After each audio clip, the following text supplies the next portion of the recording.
C'est la vraie vie, c'est une affaire de famille. On se serre le coude, on s'entraide. Oui, c'est une affaire de famille. Ça va même au-delà du sang. Oui, c'est une affaire de famille. On s'aimera jusqu'au bout. Bonjour à toutes, bonjour à tous, bienvenue dans ce premier épisode de la série Et si on s'édifiait ensemble. Mais avant toute chose, je pense qu'il faut déjà poser les bases et déjà savoir qui je suis réellement. C'est la vraie vie, c'est une affaire de famille. Je me présente, je m'appelle Sharon Cindy Foualem Fotso, j'ai exactement 19 ans, bientôt 20, je vais sur mes 20 ans. Je suis grande sœur de 3 enfants, dont un garçon. Donc je suis l'aînée d'une belle, petite ou grande fratrie, ça dépend des gens. Voilà. À l'heure d'aujourd'hui, je suis en première année de licence en physique-chimie avec option santé pour aboutir en tant que futur médecin, futur pédiatre, par la grâce de Dieu. Donc voilà, faut travailler, hein, c'est important dans la vie, faut travailler.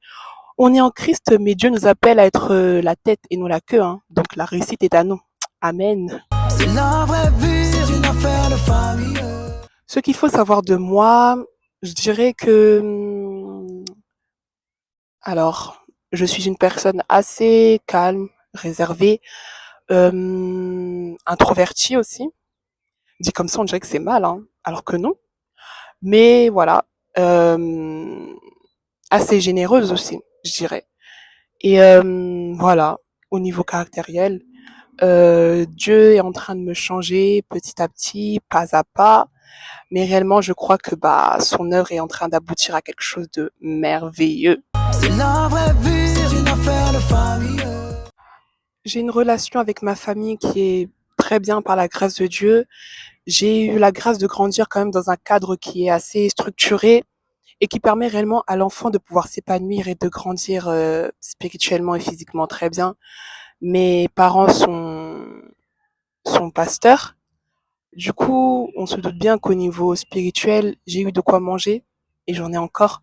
Mais même avant cela, même avant qu'ils aient ce titre de pasteur, ils avaient quand même cette conscience-là de l'importance de nourrir l'enfant dès son plus jeune âge de la parole de Dieu. Donc, ce qui me permet aujourd'hui d'être là, devant vous présente. Tout simplement parce que j'ai eu des repères et j'ai réellement eu des personnes qui soient là près de moi pour me montrer ce que je devais faire et ce que je ne devais pas faire. C'est la vraie vie, c'est une affaire de famille. Maintenant qu'on s'est un peu présenté, on sait un peu à qui on a affaire, on va passer aux questions. Parce que je pense qu'en réalité, il y a beaucoup de choses que malgré le temps qu'on a pu passer dans la foi, moi personnellement, ça fait quand même un bon bout de temps que je suis dans tout ce qui est apprendre la Bible, aller à l'église. Mais je peux dire que c'est réellement cette année que, en tout cas l'année dernière, que j'ai réellement appris à connaître véritablement Dieu. Donc en soi, je pense que c'est quand même des questions qu'on peut se poser tous et c'est des questions qui me sont destinées, mais qui en réalité, je crois, vont parler à beaucoup plus de personnes. Donc place aux questions. Bon, le soleil il est parti, mais c'est pas grave. De toute façon, on est la lumière du monde, donc on va y aller quoi. C'est la vraie vie, c'est une affaire de famille. Alors, ce que je peux dire à une personne qui traverse le même chemin que moi, déjà, je pense qu'en réalité, on traverse pas tous le même chemin.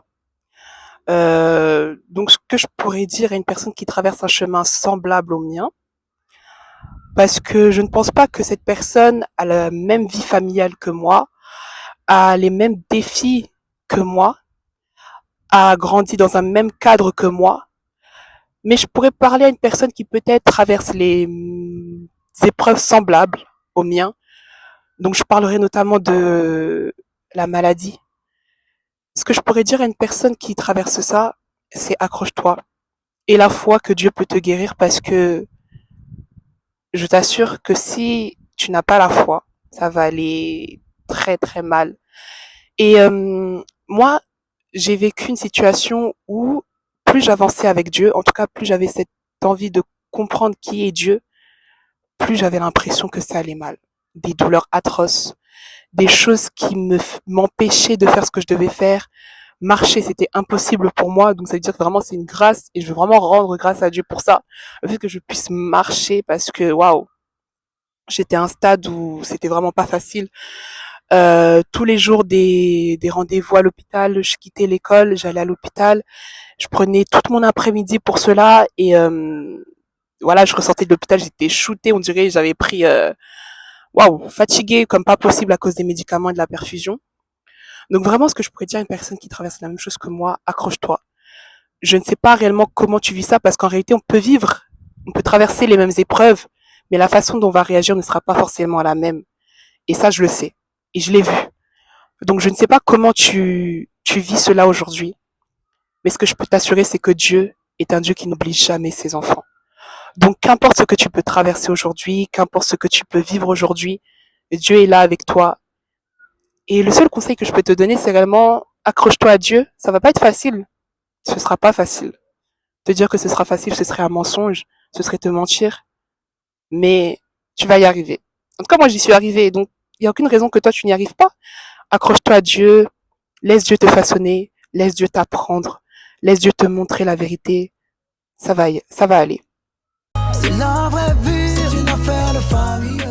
Alors, cette question, depuis combien de temps je connais Christ? Je dirais depuis l'année dernière. Il faut que je regarde la caméra. Je dirais depuis l'année dernière parce que j'avais connaissance de l'existence de Dieu, mais en réalité, je le connaissais pas. Je le connaissais pas réellement. Je savais qu'il était Dieu. Je savais qu'il y avait un Dieu, mais je savais pas réellement qu'il existait. En tout cas, qu'il me connaissait avant même que je sois formée dans le ventre de ma mère.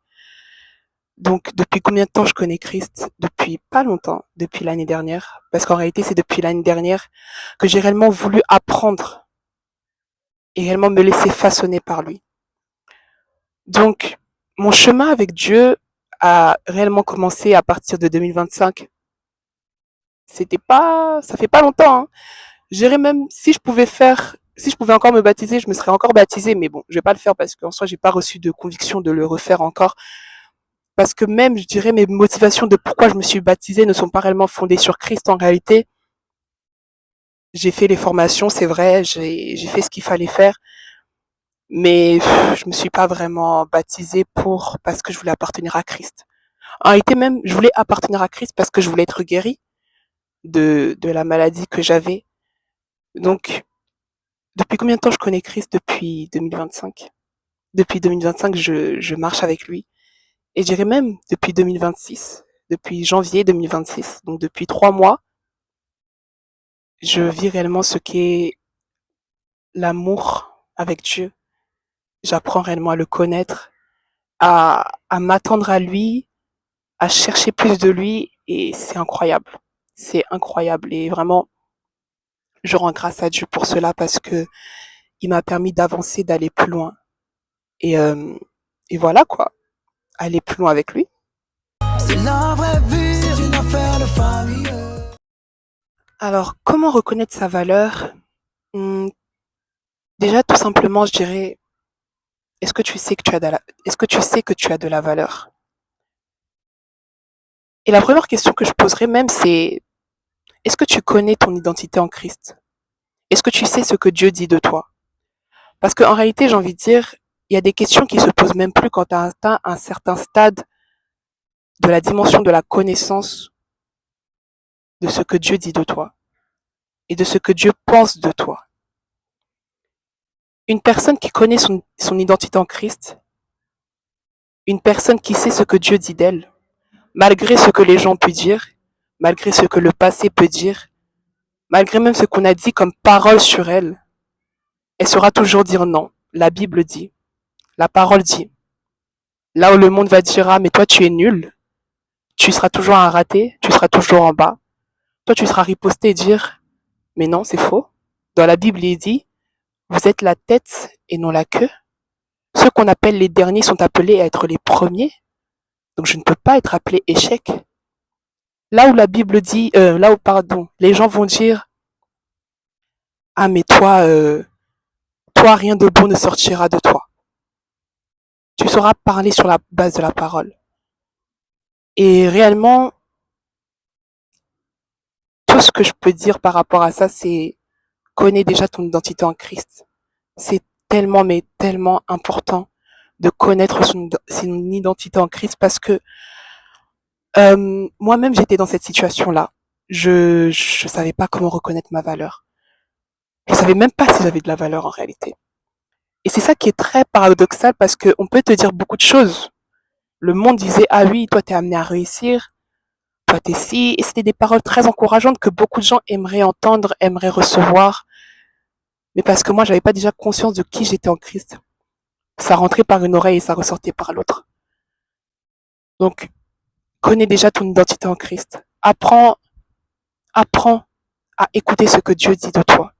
Et réellement, tu verras à quel point tu as de la valeur aux yeux de Dieu. Hein. Tu en as énormément.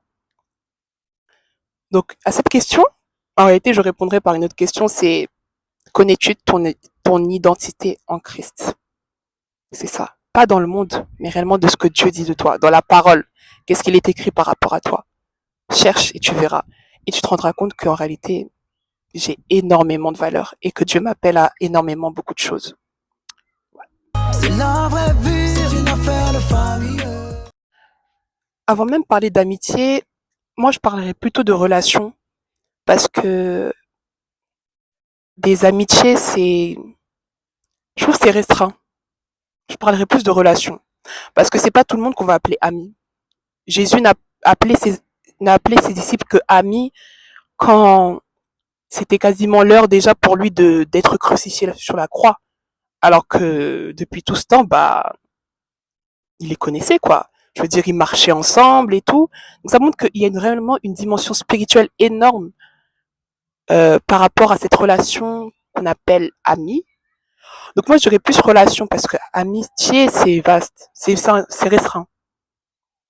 Et puis, c'est pas tout le monde que je considère comme étant mes amis. Et je pense que c'est important de ne pas avoir beaucoup d'amis. Je pense que c'est important. Après ça, c'est un autre sujet. Hein. Mais voilà. Mais ça n'empêche pas. Hein. C'est pas parce que tu n'es pas ami avec quelqu'un que ça veut dire que tu ne considères pas cette personne. C'est pas parce que tu n'es pas ami avec une personne que ça veut dire que tu ne peux pas parler avec cette personne, que tu ne peux pas avoir des sujets de discussion, que vous ne pouvez pas avoir des moments d'échange ensemble où vous ne parlez que entre vous, avoir des moments, voilà, où vous vous parlez, voilà, où vous vous confiez l'un à l'autre. Non, mais l'amitié, c'est ce qu'on appelle ami. C'est une autre, bon, ça c'est un autre sujet, mais voilà. Mais en tout cas, ce que je peux dire, c'est que si mes amitiés ont eu un impact sur ma vie, oui, sur ma transformation, oui, énormément, parce que par ces amitiés-là, je me suis rendu compte de beaucoup de choses sur moi. Je me suis rendu compte de beaucoup de choses de qui j'étais, de comment je marchais et que je marchais pas forcément de la bonne façon. Donc, oui. Et l'impact que ça a eu un impact dans le sens où ça m'a permis de me rendre compte de beaucoup de choses, de la façon dont je pouvais parler, dont je pouvais me comporter. Et je pense que c'est réellement important de s'entourer de personnes qui te disent réellement la vérité. Même si ça fait mal. Et ça fait mal, hein. Oh là là, Seigneur.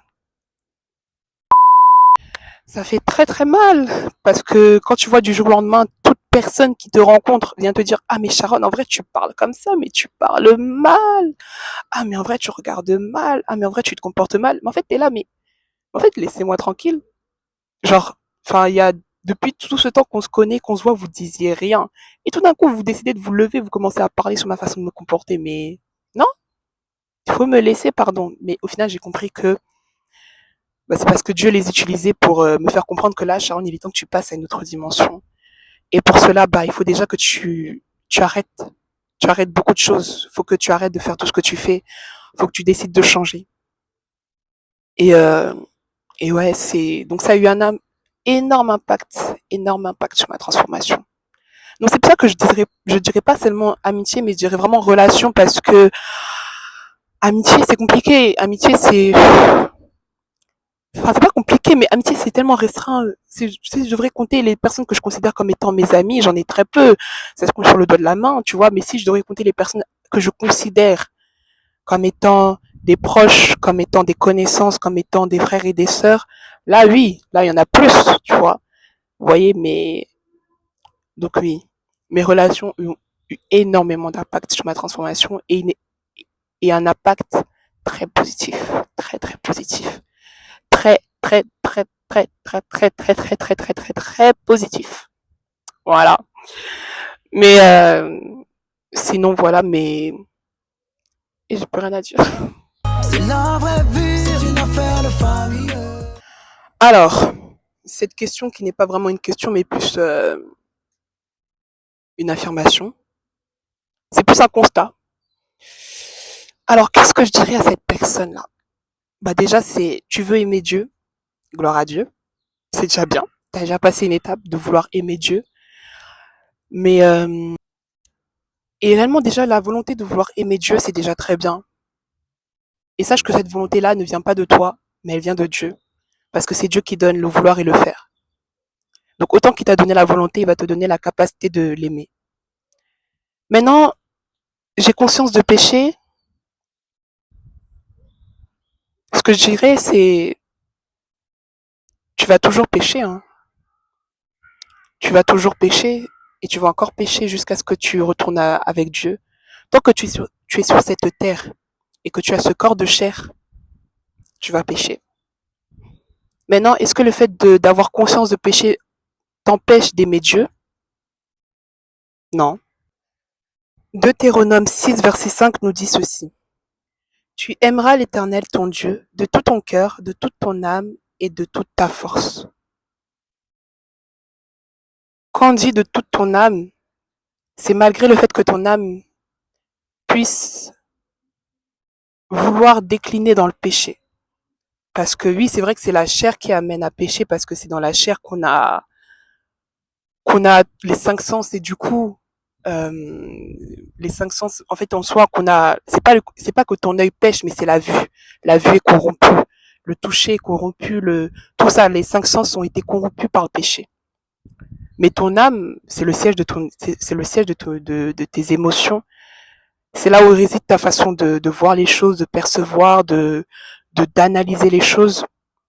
Donc en fait, quand on dit dans ce verset, tu aimeras l'Éternel ton Dieu de tout ton cœur, de toute ton âme et de toute ta force. Ça veut dire que malgré le péché, tu dis Seigneur, je demande pardon, mais moi je veux t'aimer. Et parce que je sais que t'aimer, c'est pas seulement par la bouche, parce qu'il est dit dans sa parole aussi que ce peuple m'honore des lèvres, mais son cœur est éloigné de moi. Donc fais de moi, Père, cette personne qui ne t'honore pas seulement de ses lèvres. Je peux chanter bien, je peux bien prier, mais fais de moi une personne dont le cœur est attaché à toi, dont je ne recherche que toi, parce que j'ai besoin de toi. Donc, en soi, non. Vouloir aimer Dieu et avoir conscience du péché, ce n'est pas trop exigeant. De toute façon, tu auras toujours conscience, et c'est même Dieu, il dit, il convainc de péché et de justice. C'est-à-dire que Dieu, c'est lui qui nous montre quand là, attention, là, tu es en train de pécher. Là, ce que tu fais, là, tu penses que c'est bien, mais en réalité, c'est mal. Tu pèches. Donc, c'est possible d'aimer Dieu ardemment. Et d'avoir quand même, parce que de toute façon, dans tous les cas, que tu le veuilles ou non, hein, tant que tu seras sur cette terre, tant que tu auras ce corps de chair, tu vas pécher. Mais tu peux aimer Dieu comme Dieu veut que tu l'aimes. De toute façon, Dieu le sait, hein. C'est pour ça qu'il a envoyé Jésus. Pour que justement, même le nombre de fois où on pêche, le nombre de fois où on tombe, on puisse quand même continuer à venir dans sa présence. Parce qu'avant, il fallait faire toutes sortes de choses pour pouvoir entrer dans la présence de Dieu. Mais aujourd'hui, par le sacrifice que Jésus a fait sur la croix, il y a ce voile qui a été déchiré en deux et qui nous permet d'entrer dans sa présence par le nom de Jésus. Donc oui, c'est possible d'aimer Dieu. Tu peux aimer Dieu et Dieu veut que tu l'aimes. C'est ce que Dieu attend. C'est la vraie vie, c'est une affaire de famille. Je dirais que l'appel que Dieu va mettre sur ta vie ou a déjà mis sur ta vie, ça dépend. Tu peux le connaître en une seule fois ou tu peux le connaître par un processus. Moi, ça a été mon cas, hein. À l'heure d'aujourd'hui encore, je ne peux pas réellement dire si je connais exactement l'appel de Dieu. J'en ai un peu des vagues informations, Mais c'est à force que j'avance avec Dieu que je vois réellement où Dieu veut m'amener. Et puis il faut savoir aussi, c'est que on traverse différentes saisons et des fois Dieu va nous amener dans un parcours qui n'a pas forcément, pas que ça n'a pas forcément de rapport avec l'appel qu'on a sur nos vies, mais justement par le travail que tu vas faire dans ce que tu es en train de faire. Par exemple, imaginons, tu es dans un ministère, tu sers à l'église. Je vais prendre mon exemple. Pendant 2 ans, 2 ans et demi, j'ai servi au niveau de l'accueil et vraiment c'était très bien. Je servais à Strasbourg. Donc entre-temps, j'ai déménagé, j'habite maintenant à Metz. Et vraiment, c'était très bien. Franchement, j'ai appris beaucoup de choses. Ça m'a permis aussi de pouvoir me réajouter sur beaucoup de choses. Et Dieu a pu me toucher sur pas mal de choses à travers ce service et surtout à travers les personnes qui servaient là. Parce qu'il faut savoir que dans ce ministère-là, je faisais partie des plus jeunes. Donc forcément, il y avait quand même cette conscience des autres qui devait être beaucoup plus accrue. Et à l'heure d'aujourd'hui, je ne sers absolument plus à l'accueil. Ça veut dire que quand je suis venue à Metz, on m'a demandé, mais en vrai, Sharon, tu pourrais servir à l'accueil. Et en soi, c'est vrai, mais au fond, j'ai toujours su que non, c'était fini. Il y a un travail que Dieu voulait faire à travers moi, qu'il voulait faire sur moi à travers l'accueil et qu'il avait fini de le faire. Donc moi, je dis, pour connaître l'appel de Dieu, déjà, faut déjà chercher Dieu. Mais ne le cherche pas parce que tu veux connaître ne le cherche pas parce que tu veux connaître l'appel qu'il a mis sur ta vie. Cherche-le parce que tu veux le connaître lui. Parce qu'au final, bah, c'est le plan de Dieu. C'est le désir de Dieu que tu connaisses ton appel. Parce que justement, en connaissant ton appel, tu vas forcément, tu vas opérer pour lui. Mais il sait aussi comment tu es. Il sait aussi la grandeur, l'ampleur de l'appel qu'il a mis sur ta vie. Et parce qu'il ne veut pas que tu ailles à ta perte. Parce qu'il ne veut pas que tu te perdes à cause de ça, que l'orgueil vienne enfler, que toutes ces choses viennent te prendre. Ah, tu vois, Dieu a mis ça sur toi. Voilà tel appel que tu as. Tu es appelé à être un pasteur. Tu es appelé à être un prophète. Tu es appelé à être un apôtre. Tu es appelé à être un prophète. Pardon, j'ai répété la même chose. Tu es appelé à être toutes ces choses, tout ça, tous ces grands ministères sur nous, quoi. Mais parce que Dieu connaît aussi ton état de cœur. Dieu ne veut pas te perdre. Donc, comment reconnaître son appel? Comment connaître son appel? Cherche Dieu. Vraiment, cherche Dieu et sache que bah, tu vas vivre des saisons, tu vas traverser des choses. Et parce que tu vas traverser là, bah, ça va te permettre de t'édifier, de te fortifier, de t'apprendre. Prends le temps d'apprendre. Réellement, c'est tellement important. En fait, à toute personne qui voudrait connaître son appel, moi, je dirais, prends le temps d'apprendre. Prends le temps de te laisser façonner. Sois corrigeable. Corrigeable dans le sens où, quand tu fais quelque chose et qu'on te dit, ce que tu fais là, c'est pas bien, s'il te plaît, je t'en supplie, réajuste-toi. Et rapidement, sois rapide à te réajuster. Sois rapide à faire ce qu'on attend, à faire ce qu'on veut de toi. Parce que ça va réellement t'aider, en fait. Donc, donc voilà. C'est tout ouais, ce qu'on peut dire à une personne qui veut connaître son appel. C'est la vraie vie, c'est une affaire de famille. Ah, la fameuse peur de témoigner. My God. J'étais dedans, hein. J'étais dedans il y a encore pas très longtemps. Oh là là, je vous assure. La peur de témoigner, en fait, c'est le diable. C'est clairement le diable qui veut nous stabiliser. Non, non, au contraire, qui veut nous déstabiliser et nous empêcher de parler. Parce que il est dit dans sa parole, miséricorde. Moi et les références, c'est très compliqué. Que Dieu me fasse grâce. Donc, comme il est écrit dans Apocalypse 12, verset 11, ils l'ont vaincu à cause du sang de l'agneau et à cause de la parole de leur témoignage, et ils n'ont pas aimé leur vie jusqu'à craindre leur mort. Ils l'ont vaincu à cause du sang de l'agneau, donc à cause du sang de Jésus, et à cause de la parole de leur témoignage. Le témoignage, c'est tellement puissant. Oh, je vous en supplie, témoignez. Témoignez, on a besoin de vos témoignages. On a besoin. Le miracle est pour vous, hein. La guérison, le miracle, la délivrance, la libération, c'est pour vous, hein. Mais le témoignage, c'est pour les autres. Témoignez. Et je comprends très bien cette peur, hein, parce que je l'avais encore il y a quelques temps. Mais en fait, c'est un mensonge. Parce que l'ennemi va te faire croire que quand tu vas témoigner, les gens vont s'éloigner de toi, tu vas avoir honte et tout. Mais comme je disais à une personne qui avait fait ce constat-là, en fait, j'avais dit clairement que, en fait, la plupart du temps, tu te rends compte qu'après avoir témoigné, les personnes, ils connaissent ton témoignage, hein, ils savent ce que tu as fait, ce que tu as vécu. Mais au contraire, c'est plus un boost pour eux parce qu'ils se disent que elle était dans ça, il était dans ça, il était dans la drogue, il était dans les femmes, elle était dans l'impudicité, elle était dans le mensonge, la calomnie et tout. Mais aujourd'hui, tu vois une personne douce, tu vois une personne humble, tu vois une personne dans la sainteté. En fait, ça te donne plus envie de te dire, mais waouh, si Dieu a pu faire pour elle, mais à combien plus forte raison il peut le faire pour moi, en fait. Donc, je t'en supplie, n'aie pas honte de ton témoignage parce que ton témoignage va sauver plusieurs. Ils l'ont vaincu. Ils ont vaincu le diable parce qu'ils ont parlé. La parole. Quand on dit que la langue est au, non, que la vie est au, que la vie et la mort sont au pouvoir de la langue, c'est pas des blagues. C'est que vraiment, c'est vraiment là, quoi. Donc il faut, non, faut vraiment parler, faut dire les choses. Speak, speak. Faut parler. C'est important. Et réellement, Dieu va faire de grandes choses à travers, Dieu va en libérer plusieurs à travers ton témoignage. Donc je t'en supplie, parle, ouvre la bouche. Et de toute façon, ne pas parler révèle aussi beaucoup de choses, hein.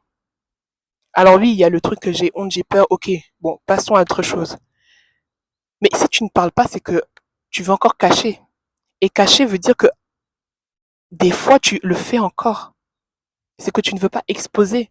Parce que ce que tu n'exposes pas, c'est ce que tu fais encore dans le secret, tu caches un peu, tu es là, tu... Pose-toi des questions. Moi, je vous dis aussi, posez-vous des questions de pourquoi vous ne voulez pas témoigner par rapport à ça. Pourquoi vous ne voulez pas témoigner de ce que Dieu a fait dans vos vies. Parce que si vous partez du principe que Dieu vous a libéré, Dieu vous a sorti complètement de ça, mais pourquoi vous avez honte? Même si les gens vous regardent comment, mais les gens là, s'ils vous regardent bizarre, c'est qu'eux-mêmes, ils n'ont pas compris. C'est qu'eux-mêmes, ils sont, comme Jésus a dit, à ces personnes qui voulaient lapider la femme adultère, ils ont dit, mais que celui qui n'a jamais péché jette la première pierre sur elle. Et tout le monde, en fait, un à un, ils sont partis. Ils se sont rendus compte, mais en fait, on est là, on la poursuit, mais nous-mêmes, là, dans nos vies, c'est comment?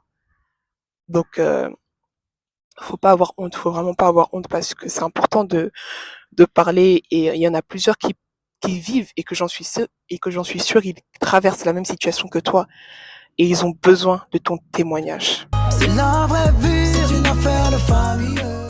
Ce que je dirais par rapport au regard des autres, c'est que bah le regard des autres c'est un peu vaste, hein. Le regard des autres ça peut tout et rien dire. Mais je prendrais le cas du regard des autres que j'ai peur du regard des autres parce que j'ai peur de ce que les gens vont dire, de comment les gens vont me percevoir. Ça rejoint un peu le fait d'avoir peur de parler par rapport à son témoignage. Et moi j'étais aussi dans son cas, hein, dans ce cas-là où peur du regard des gens. Et en fait, je me suis rendu compte que si j'avais peur du regard des autres, c'est parce que tout simplement, je savais pas déjà qui j'étais. Donc ça rejoint aussi le fait de connaître son identité en Christ. Et donc ce que je pourrais dire par rapport au regard des autres, c'est que pourquoi le regard des autres t'atteint autant? Pourquoi ce que les gens peuvent dire de toi, ça peut te faire aussi mal? Pourquoi ce que les gens peuvent dire de toi, ça peut te rendre aussi abattu? Pourquoi en fait? Et je pense que si le regard des autres t'impacte autant, c'est que tu leur as donné beaucoup de pouvoir. Parce que je suis désolée, mais une personne que tu ne considères pas, dont tu t'en fous, qui vient me dire, une personne que je connais ni d'Ève ni d'Adam, qui vient me dire, ah mais toi t'es grosse, t'es moche, mais je vais lui dire, mais ok, d'accord, mais je vais passer à autre chose. Genre, on se connaît pas, genre ta parole ne m'impacte pas, j'ai pas cherché à savoir ce que tu penses de moi. Donc en fait, le regard des autres, je suis désolée, mais si ça vous atteint autant, c'est que vous avez quand même donné de l'importance. Ce qui ne t'atteint pas, ce qui ne t'atteint pas, c'est quelque chose à qui tu n'as pas donné d'importance. Voilà pourquoi les paroles et le regard que peuvent porter les parents sur leurs enfants impactent autant la vie de l'enfant, mais c'est parce que le parent a une place tellement importante pour l'enfant. Voyez?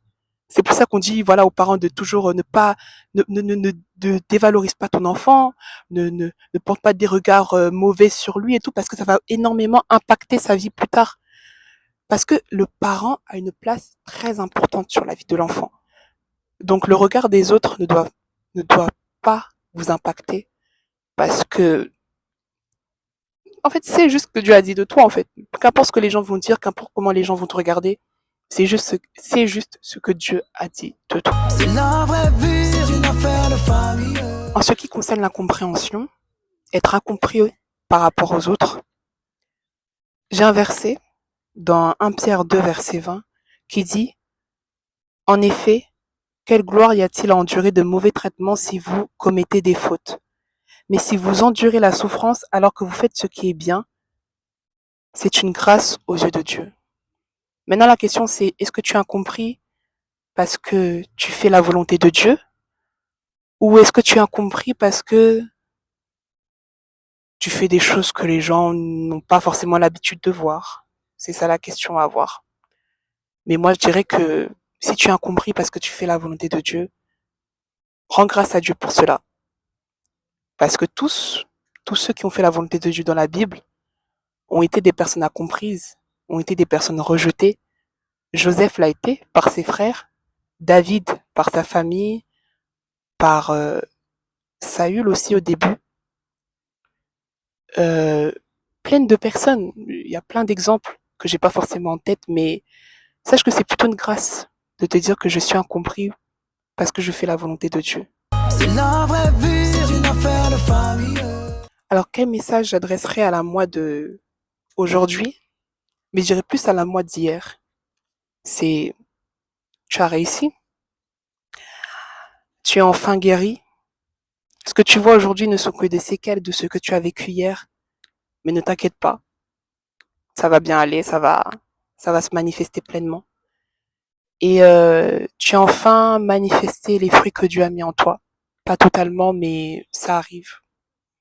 Et n'abandonne pas parce que Dieu a des projets de paix et non de malheur pour toi, pour te donner de l'avenir et de l'espérance. Et sache que tu n'es pas encore arrivé jusqu'au bout, tu ne fais que commencer. Mais la façon dont Dieu est en train de t'emmener, de t'ouvrir les yeux, va te permettre réellement de pouvoir faire le plan qu'il a produit, qu'il a façonné en toi. Donc ne lâche rien, va jusqu'au bout. Tu vas pleurer, ça va faire mal, mais quand tu verras le résultat final, tu vas juste avoir de la reconnaissance, dire merci à Dieu. Tes larmes de tristesse vont se transformer en larmes de joie. Et voilà. C'est la vraie vie, c'est une affaire de famille. C'est la fin de la vidéo. J'espère qu'elle vous a plu. Donc c'était une petite vidéo pour annoncer ce qui arrive, ce qui va se faire maintenant sur cette chaîne. Et je promets rien, hein, je promets pas d'être là toutes les semaines, mais au moins je vais pas faire des 1 an d'absence. Je vais quand même être un peu plus régulière, je pense. Mais en tout cas voilà. Donc c'était vraiment un plaisir de partager ce moment avec vous. J'espère que vous avez été bénis. Et je crois que réellement Dieu va nous amener de gloire en gloire en cette saison du disciple-là, comme l'a annoncé son serviteur l'apôtre Yvan, que nous sommes appelés à être des disciples et assurément on verra la différence entre ceux qui le servent et ceux qui ne le servent pas. Et je prie que tu fasses partie de ceux qui le servent. Donc n'oubliez pas de partager, liker, commenter. Et oui, on a fait la fameuse phrase cliché des youtubeurs, bien évidemment. C'était le premier épisode de Et si on s'édifiait ensemble, nouveau départ. Je vous dis bonne journée, à plus tard. Dis-moi si on n'aime pas, qui le fera pour nous. Si j'aime pas, qui le fera pour moi. Si t'étais là quand j'avais besoin, je te dis merci. Tiens, prends celui qui t'aime dans les bras, dis-lui merci. C'est la vraie vie.